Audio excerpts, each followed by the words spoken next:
everybody, Ananias here, and we're going to be playing Ease today, or Ease if you prefer. Um, Growing up, I used to call it Wise, and at this point, I'm 99.9% sure that is incorrect. 1987, 88, 1990 Hudson Soft. Okay, so this game, just kind of as a heads up, was also released on the Sega Master System.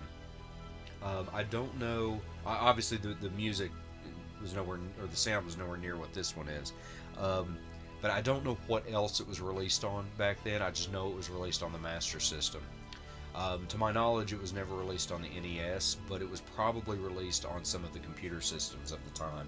You know, possibly the Commodore or one of the Sega computer type systems that were out back in the day. Um, but as far as games go, this one it's an RPG, especially if you're looking at the time period that we're talking about. It definitely would have been called an RPG at the time, but it's kind of Zelda-ish. Um, but in a lot of other ways, it's sort of between a game like Zelda and a game that's like more like, I don't know, Final Fantasy or something. The combat system is straight up Zelda, pretty much. You do have magical effects, you have rings and things like that. But what kind of sets it apart from Zelda is that you also interact with NPCs. There's different levels of armor, different levels of shields and weapons. It's very simplistic, don't get me wrong, but it is kind of that next stepping stone toward what I guess most of us would consider, a true RPG. Um, this actually wasn't the game I was going to play this morning. I'd planned on playing a game called Bastille, and I still will, but it wasn't on my PS1 Classic. Um, and that's how I'm playing these games. I do keep mentioning that because I don't want any. I don't want full disclosure type situation, and I don't want anybody that pops in to think that I'm trying to get away with anything or whatever. I do have all of this hardware and all these games. It's just this is a lot easier way to do this. Um, but anyway, so I was going to play Bastille, but it's not on my PS1 Classic, so I'd have to hook up my Turbo Duo or my Turbografx CD, and this was already hooked up, and so I was like, and Bastille is a multiplayer game, so a good part of me was just like, at some point I would like to just, play that with somebody. Obviously, you can't go through the campaign, but that game is so long. There's no way anybody would want me to play through that entire campaign. Actually, there's two campaigns in that game. But anyway, I've actually already recorded this. Well, technically twice. But neither time has been because it was a computer's fault or anything like that. The first time is because I had the audio right here up too high. Well, no. I had the audio, I guess, up too high for this part because, for whatever reason, this section here is just the sound is kind of loud. So I went back and redid it. But anyway, it's kind of giving you a little bit of preview here with some of the characters that you can interact with. But anyway, so this is one of those games that, growing up, this was just so, what's the word? So influential, I guess you could say, for me personally, growing up. One of these songs, one of these song tracks from this game was in my wedding, for example. As of right now, and I didn't even think about it until the first time I tried playing through, and I recognized one of the musical cues, and I thought my phone was ringing because I'm actually currently using it as a ringtone on my phone. And it's not like I absolutely adore this game anymore or anything like that, but it holds this just history for me that few games do. It's just, oh gosh, there's so many memories here. They're still making these games actually, for new generations of fans, I guess. But I think they're up to, as far as the numbers go, I think they're up to Eastbook 8, and then there's one called Origins, and I don't know if there were any like you know, ancillary games. You know, I don't know if there was like a tactics game based on this universe or anything. I'm not sure on that, but the games have been out on systems on the PS4. I know. Pretty sure PS3, at least overseas. I don't know if there was a PS3 release of any of them or not. I'm pretty sure there was. I know there were on the PS2, the PSP, and the Vita. But I don't think I own one on the PS3 right now, and I'm just not sure. Um, but anyway. Oh, apologies, by the way. My head is just really congested. I was sick a few days back, for a few days, and kind of laid up. And my wife was laid up too with she kind of hurt her back, and so neither one of us were really worth much there for a while. So she was playing some Oblivion because, you know, she's played the absolute dog crap out of Skyrim, and we ended up getting ESO, Elder Scrolls Online, and I kind of got a little more into it than she did. Still playing it a little bit, but not really recently, just because, again, I just didn't really feel like that. So, but okay, so we need to come over here. She gave us some money to get to help us on our way to becoming equipped. So we're gonna go ahead and grab this sword because we can't afford this one. And she didn't give us enough money to actually get an armor and a shield, so can't do that yet. Now I'm going to use some player knowledge here, which means knowledge that I know but my character doesn't. It's kind of a Dungeons and Dragons terminology there. And we're going to go and find an item that I know where it is already, and we can bring it back to the pawn shop and sell and get a couple $1,000. So now the combat here, as I mentioned before, is... Oh, wait, I need to equip... I need to equip the sword. Okay, there, now I got a sword. Alright, sweet. You don't swing your weapon like you do in Zelda. You basically run into enemies. Now, the trick, though, is you want to run into them at an angle. So you don't want to face them straight up. You want to do exactly what I just did there. So just like that. Okay, they can't hurt you. Well, I mean, unless there's some kind of weird situation. They can't hurt you if you're just a little bit off. Okay, if you're dead on to them, then, you know, you'll probably get the first hit or two in, but eventually they're going to hit you. You know, unless it's something really strong, then it's going to hit you straight up. Like right there, I was lined up directly on him, but I managed to kill him. Now, as you can see there, I'm getting experience for these kills. I'm probably getting gold. Whoa. See, my gold is at 592. So, okay, yeah. So I'm getting money.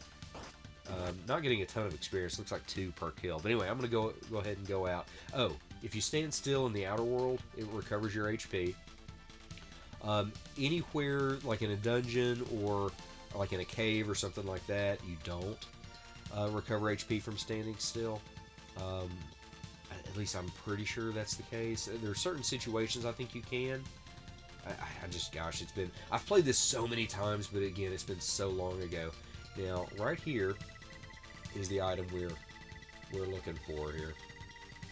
And you end up finding out about this from, I don't know, people in the town, I think, or maybe there's an adjacent community. I'll show you guys too. But there's going to be clues. If nothing else, there's a visual clue that games use a lot. I mean, here there's a little, I don't know, a little pond crotch right here that you're going to want to check out. I don't know. That seems to be going down a really weird rabbit hole. But anyway, or see how this tree is different than all the other trees in the game. There is something you can do with this tree later. You know, it's that kind of thing that you're always watching for. You're always looking for just something that stands out as far as being a kind of a thing you want to pursue or investigate, I guess. Okay, so we're gonna head back into town here. Sorry, sniffles. And let's see. There's the pawnbroker here. And of course, like I said, all these people here would tell you and give you clues and hints and stuff like that. So, okay. So he goes ahead and shows you, the game goes ahead and shows you other things you can get that you can end up selling to him, but you don't have it. So, but I do have this. So we're gonna sell that for $2,000. Okay, now we need to go get, according to the fortune teller, we need armor and a shield. So we're gonna go ahead and do that real quick here. I also, and I don't think I mentioned this on this playthrough, but the just kind of another, and please forgive me if I did already mention this, but his name's Adol, the main character here is, and I used his name back in the day for a lot of other characters or save files or whatever that you know, where it would allow me, and one reason is because his name was so short. There was a lot of times there were character restrictions on what you could name your character, and so 4 characters was pretty common for a game to let you name something.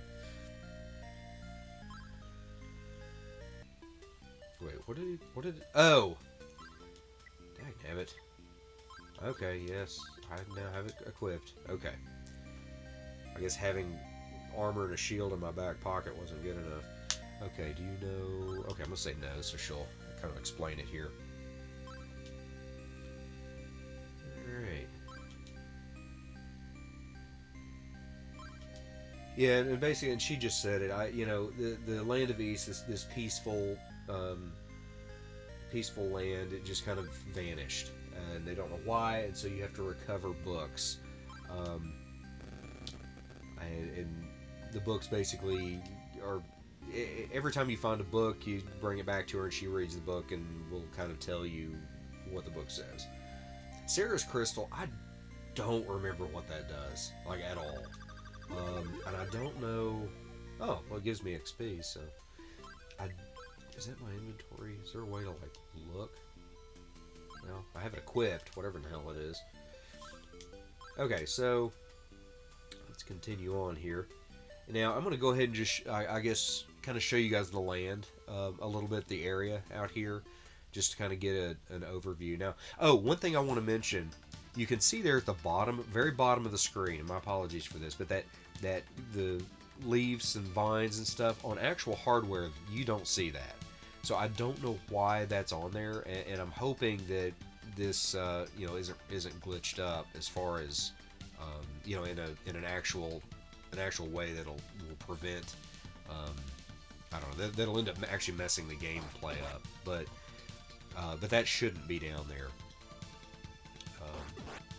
So hopefully it's not too distracting. I don't think there's any kind of map. Again, there's not a lot of this game that's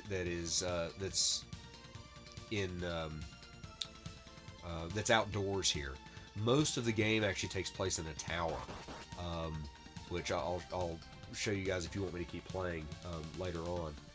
Of course, it's kind of giving you a path there, kind of, I don't know, directing you as to where you need to be going.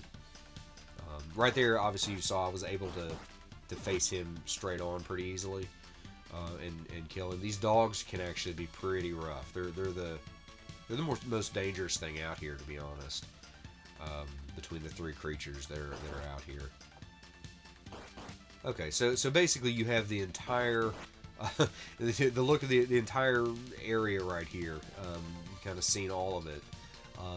This little section here is just not really large, but again, most of this game is in the tower.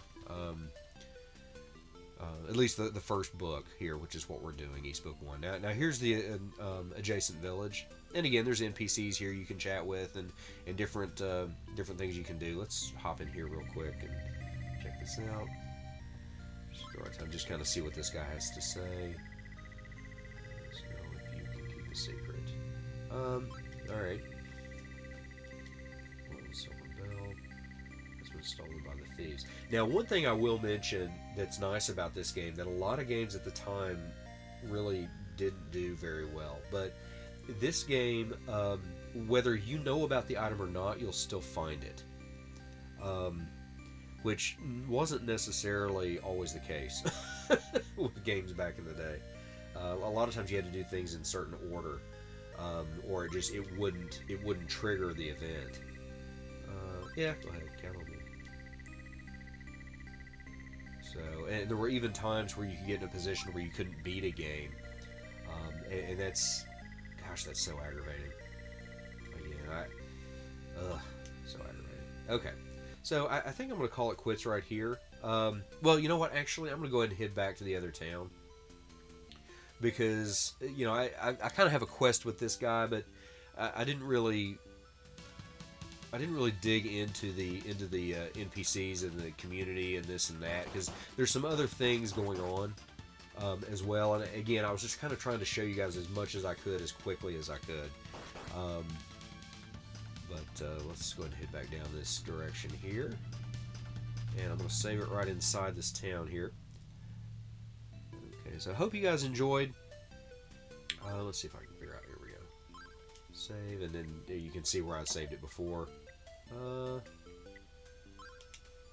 Okay, so there we go. Okay, and as always, please like, comment, and subscribe, and I'll keep doing this. As of right now, I'm going to kind of be playing some different games right now, I think. And the reason is because I'd like to hit kind of a broader possible base of people on YouTube searching for, just different games. But anyway, so I hope you guys enjoyed, and everybody take care.